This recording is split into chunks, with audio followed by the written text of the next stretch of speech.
नमस्कार साथियों जो भी छात्र बिहार बोर्ड क्लास 12th यानी कि इंटरमीडिएट की परीक्षा इस वर्ष देने वाले हैं फरवरी 2025 में, तो यह वीडियो उनके लिए है। साथियों, जैसा कि आप सभी बहुत ही अच्छी तरीके से जानते हैं कि आपका प्रैक्टिकल एग्ज़ाम का एडमिट कार्ड जारी कर दिया गया है। बिल्कुल आपको कुछ इसी रूप में आप लोग का क्या मिला होगा, एडमिट कार्ड मिला होगा, जिसमें आप अपनी जानकारी को बहुत ही अच्छी तरीके से मिलान कर लेंगे। जैसे कि सर्वप्रथम आप अपने फ़ोटो का मिलान कर लेंगे, ठीक है, जो कि आपको यहाँ पर आपका फ़ोटो होगा और नीचे जो आपने साइन किया होगा वो यहाँ पे आपका सिग्नेचर होगा, ठीक है, जो रजिस्ट्रेशन में और फ़ोटो आप सिग्नेचर देंगे, अगर वही है तो सब क्या है, ठीक है, परीक्षा फॉर्म भरते समय। और आपको यहाँ पे आपका बीएससी भी यूनिक आईडी देखने को मिलेगा, आपका विद्यालय का नाम, आपके नाम, अपने नाम का और अपने माता पिता के नाम का, इन सभी जानकारी को आपको बेहतर तरीके से समझ करके देख लेना है कि सब कुछ सही है कि नहीं है। खासकर आपका आधार नंबर और पंजीकरण संख्या। आधार नंबर में थोड़ा कभी कभी मिस्टेक हो जाता है, बाकी सब ठीक ही रहता है। यहाँ पे आपका रोल क्रमांक रहेगा, आपका रोल कोड रहेगा और यहाँ पे आपके परीक्षा केंद्र का नाम, लगभग आपके कॉलेज का ही यहाँ पे नाम रहता है। और साथियों, जैसा कि आप सभी बहुत ही अच्छी तरीके से जानते होंगे कि आपकी जो प्रैक्टिकल का एग्ज़ाम है ना, वह 10/1/2025 से 20/1/2025 तक करा ली जाएगी। यानी कि पूर्णतः रूप से आप यहाँ पर देख भी पा रहे होंगे, ठीक है, पूर्णतः रूप से कि आपके विद्यालय पर यह निर्भर है कि अपने विद्यालय में, अपने कॉलेज में छात्रों की संख्या के अनुसार किस विषय के परीक्षार्थी अधिक हैं, उसके अनुसार 10 तारीख से 20 तारीख के बीच विद्यालय के प्रधानाध्यापक यह निर्णय लेंगे कि कब आपकी परीक्षा होगी। तो इसके लिए 10 तारीख को सुबह 9 बजे, आपका इस एडमिट कार्ड में लिखा गया है 10 तारीख को सुबह 9 बजे आप अपने विद्यालय में जा कर के अपने प्रधानाध्यापक से यह बात को मालूम कर लेंगे, पता कर लेंगे कि आपकी परीक्षा कब होगी। जैसे कि आपका फिजिक्स, केमिस्ट्री, बायो की 3 विषय की परीक्षा होती है साइंस के परीक्षार्थियों की, जिसके लिए प्रत्येक विषय के लिए इंटर के परीक्षार्थियों के लिए, चाहे साइंस के जो छात्र होते हैं उनको एक सब्जेक्ट के लिए कितने नंबर मिलते हैं, 30 नंबर मिलते हैं, जिसमें आप अपने विद्यालय में जाकर के जो प्रैक्टिकल का एग्ज़ाम दीजिएगा, जहाँ पे बिल्कुल आपकी बोर्ड की परीक्षा देना, जैसे कि बोर्ड की परीक्षा में जैसे उत्तर पुस्तिका आती है उसी प्रकार से रहेंगे। लगभग इसमें 8 पन्ने रहेंगे, ठीक है। और इस 8 पन्नों में सबसे पहले आपको यहाँ पे साइड में आपका एक फ़ोटो और आपका नीचे सिग्नेचर और यहाँ पे आपका डिटेल्स देखने को मिले।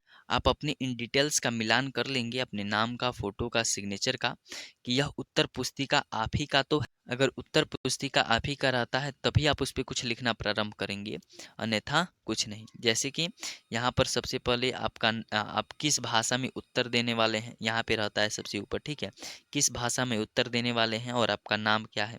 फिर आपका डिटेल्स नीचे क्या रहता है, अंकित रहता है, ठीक है। काफ़ी आसान परीक्षा होती है, ठीक है। 2 पेज का प्रश्न है, 4 पेज का प्रश्न पत्र मिलता है, उसमें से आप लोग को जो प्रश्न आपको आते हैं उनको बनाना रहता है, जिसके बदले में और तथा आप एक प्रैक्टिकल का कॉपी बनाए होंगे, ठीक है, तथा आपसे वाइवा कुछ प्रश्न भी पूछे जाएंगे प्रति विषय। फिर जैसे कि फिजिक्स, केमिस्ट्री, बायो में अधिकतर फिजिक्स में जो एसआई मात्रक होते हैं उनको पूछ लिया जाता है, बायोलॉजी में कुछ प्रश्न पूछ लिया जाता है, केमिस्ट्री में भी कुछ प्रश्न पूछ लिया जाता है।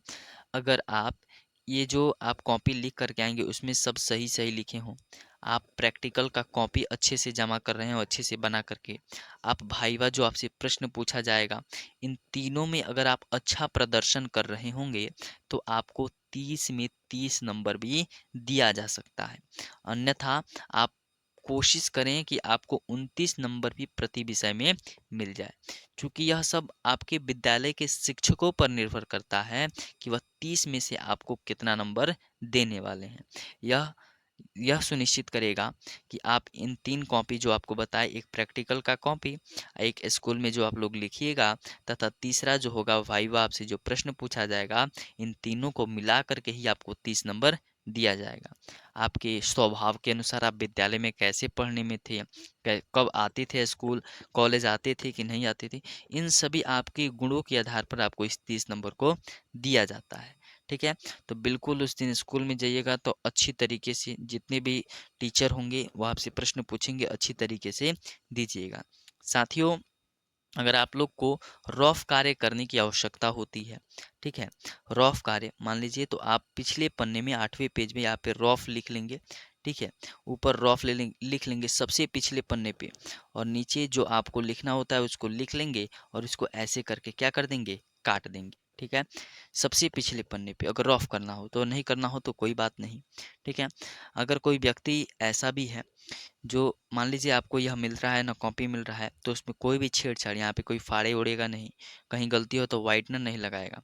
मान लीजिए आपने लिखना चाह रहे थे अलैंगिक जनन और आपको अलैक ऐसे लिखा गया, ठीक है, अलैंगिक लिखना था, तो आप इसको एक ऐसे 2 बार करके काट देंगे, इसको ऐसे पेंट डेंट नहीं करेंगे, ठीक है, बात समझ रहे हैं, ठीक है।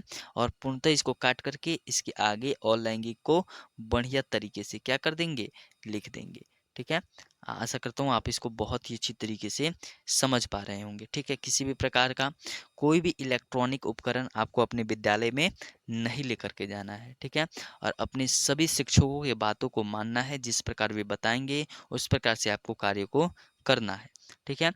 और मान लीजिए कि कुछ होते हैं जिसमें आपको कुछ भरना होता है, ठीक है, और कुछ होते हैं जिसमें नहीं भरना होता है। तो ऊपर लिखा गया होगा कि आपको नहीं भरना है, तो उसमें आप कुछ भी नहीं लिखिएगा, अन्यथा आपका परीक्षा रद्द भी किया जा सकता है, ठीक है।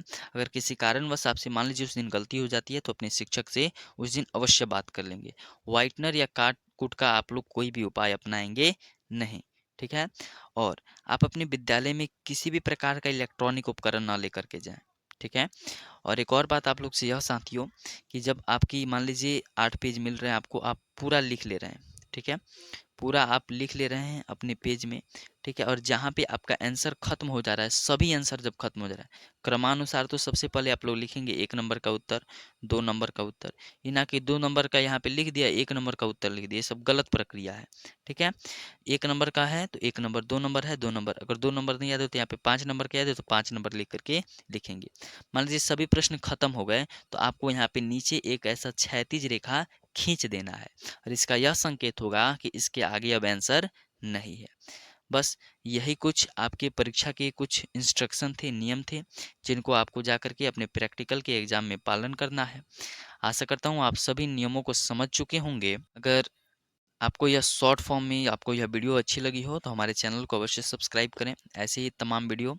और साथियों, अगर आप लोग क्लास 12 के छात्र हैं साइंस के लिए, तो आपके लिए एजुकेशनल ज्ञान केंद्र प्रतिदिन लगभग सभी विषय के 5-5 प्रश्नों को अब हम कोशिश कर रहे हैं, इससे भी अधिक प्रश्नों को लेकर के आएँ, ताकि आप परीक्षा की तैयारी काफ़ी अच्छी तरीके से कर सकें। तो आप जाकर के इस वीडियो के डिस्क्रिप्शन में भी चेक कर सकते हैं, ठीक है, हम कुछ वीडियो का लिंक लगा देंगे, आप उसे अवश्य देख लें। और हम ऐसा दावा करते हैं कि हम जितना भी गेस क्वेश्चन करवाएंगे, अगर आप उसको याद करके जाते हैं तो आपकी परीक्षा में शायद ही कोई प्रश्न छूटे, सभी प्रश्न आप बना पाइएगा, ठीक है।